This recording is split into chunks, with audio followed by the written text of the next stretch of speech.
எல்லாருக்கும் வணக்கம். நல்லா இருக்கீங்களா? எஸ், நான் எவிக்ட் ஆயிட்டேன்.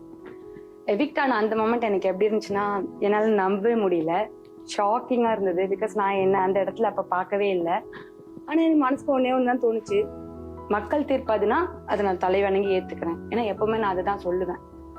உங்க எல்லாருக்கும் தெரியாது இல்லை, ஒரு 24 hours குவாரண்டைன் பண்ணுவாங்க. அந்த 24 hours தான் வந்துட்டு என் லைஃபோட மிக கொடுமையான தருணம்.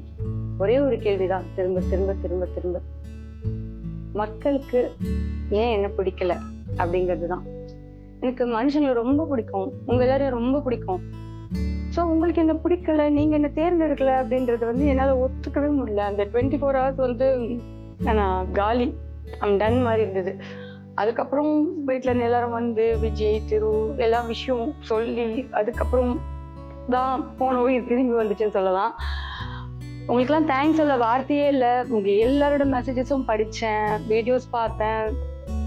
Thank you so much. நீங்கள் எனக்கு என்ன பண்ணியிருக்கீங்க அப்படின்றதுக்கு வந்து எனக்கு சொல்ல வார்த்தையே கிடையாது. எனக்கு இருக்கிறதுலாம் ஒரே ஒரு வேண்டுதல் தான், உங்களோட இந்த அன்புக்கு என்றைக்குமே பாத்திரமா இருக்கணும், என்றைக்குமே உண்மையாக இருக்கணும், அவ்வளோதான். Love you so much, love you a lot. இந்த லவ் எப்பவுமே எனக்கு கொடுத்துட்டே இருங்க. நானும் உங்களை லவ் பண்ணிகிட்டே இருப்பேன். நான் கும்பிடுற சாமிகளும் நான் நம்பின சாமிகளும் என்னை கைவிடல. அவ்வளோதான். Love you.